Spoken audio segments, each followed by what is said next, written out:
Welcome to the super fast TouchDesigner tutorial series. In this tutorial, we will build this spirals array and use it as a particle emitter. Recently, I discovered a simple way to create spirals by using a pattern and multiplying the position data by its point index. I also used another pattern to define a random scale for the spiral copies, which I used in 2 layers to build the spining structure. And if you want to skip the setup and grab the finished file, it is already up on my Patreon. Now let's jump into the next section. Chapter 1. Overview. I built the base using pattern and math combined to multiply position data by the point index, creating an expanding spiral shape. Next, I duplicated this logic to drive a particles layer. Then I created a UI detail with a noise-displaced point grid and a copy to define the shape. Finally, I added a blurred frosted glass-looking layer as a background for the UI detail.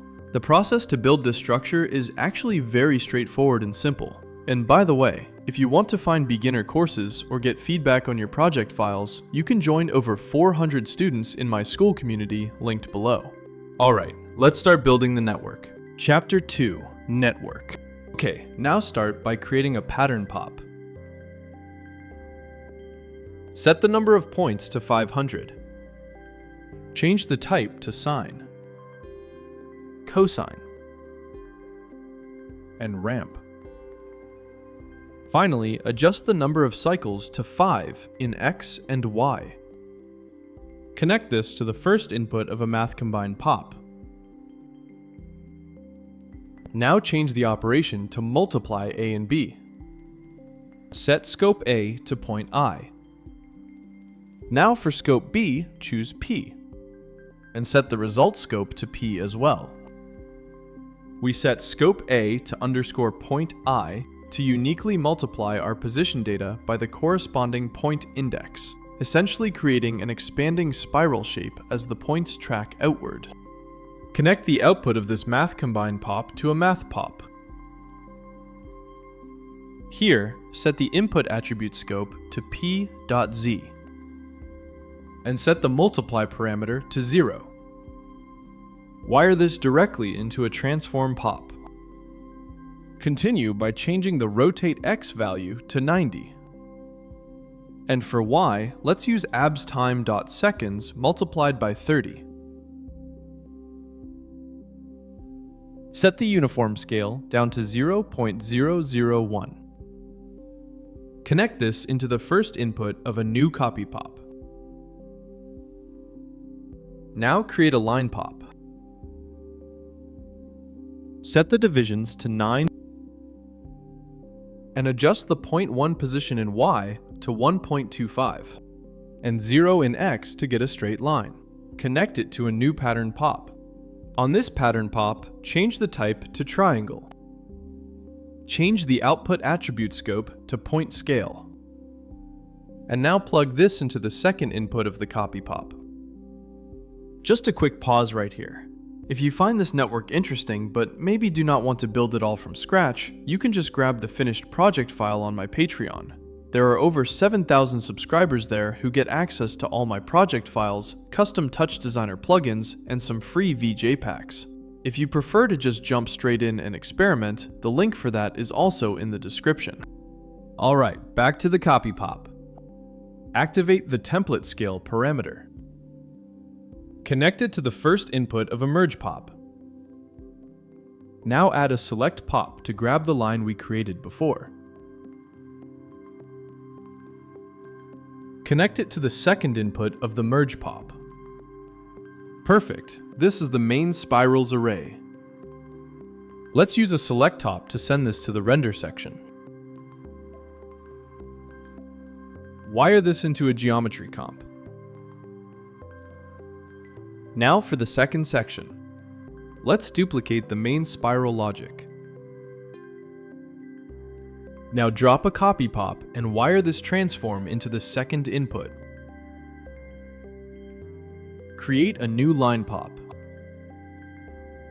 Set the divisions to 2 and the 0.1 position in X to 0.5 and 0 in Y. Connect this to the first input of the copy pop.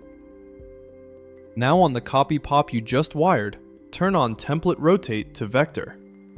Set the forward direction to -x. And now set the Rotate to Vector attribute to P. Connect this to the first input of another copy pop. Add a select pop and link it to the second pattern pop we made in the first branch.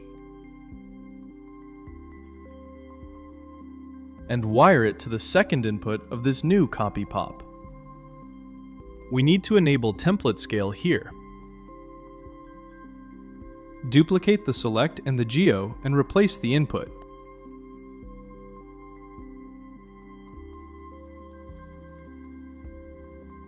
It's also important that we lower the number of points in the second pattern pop. Create a select pop referencing our earlier merge pop. Connect it to a particle pop. Change maximum particles to 25,000. Let's reference the max particles to the birth rate.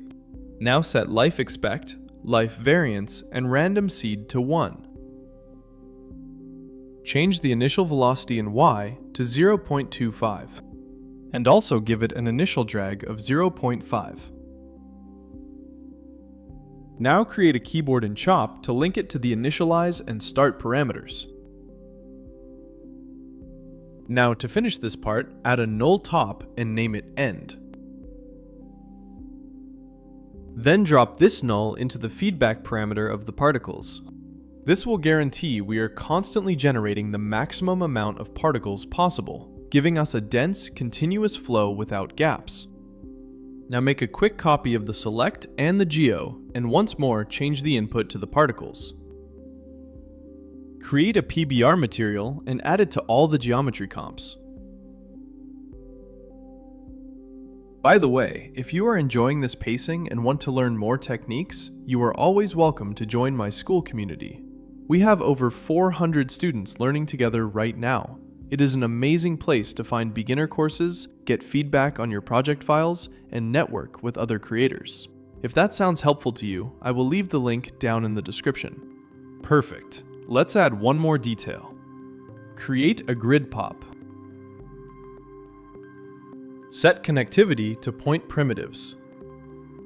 Set size in Y to 0.4. And for the rows 8 we'll do it. Wire it into a noise pop. Set the period, harmonics, and harmonic spread to 0. For the amplitude, set it to 0.224. Into the transform page, animate the translate 4D parameter with abs time.seconds multiplied by 0.1.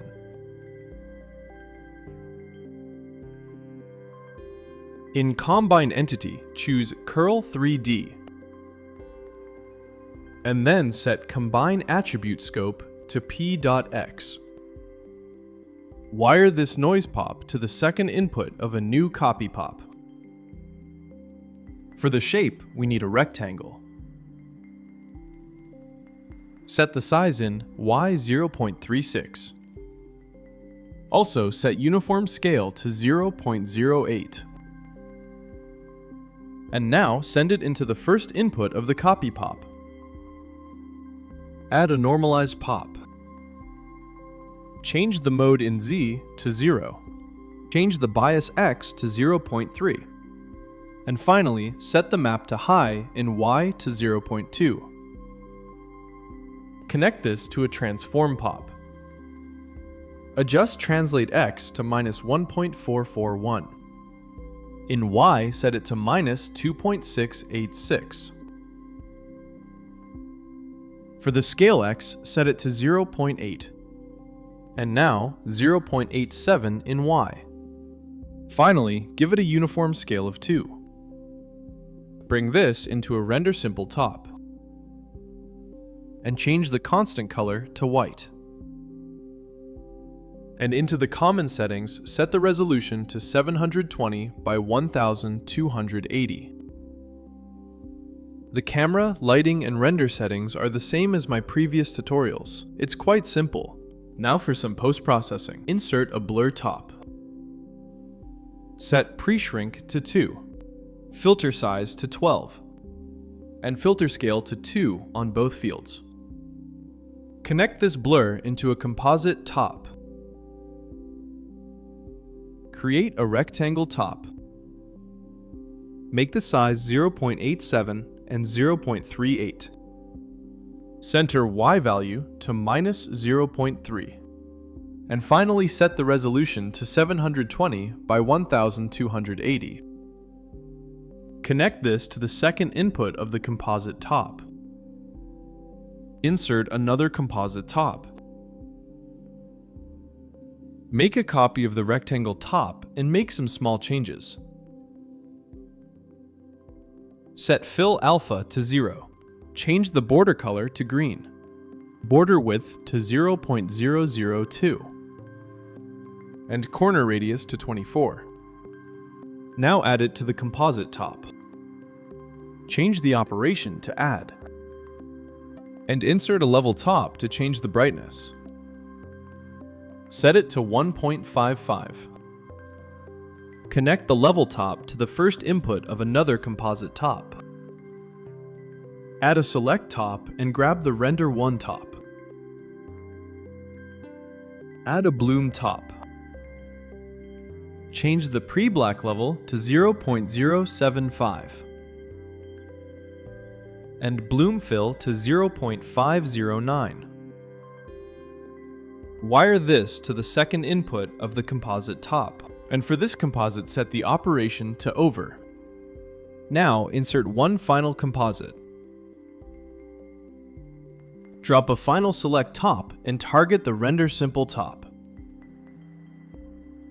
Now send it into the composite top and set it as the first input. Set the operation to add. Insert a new level top.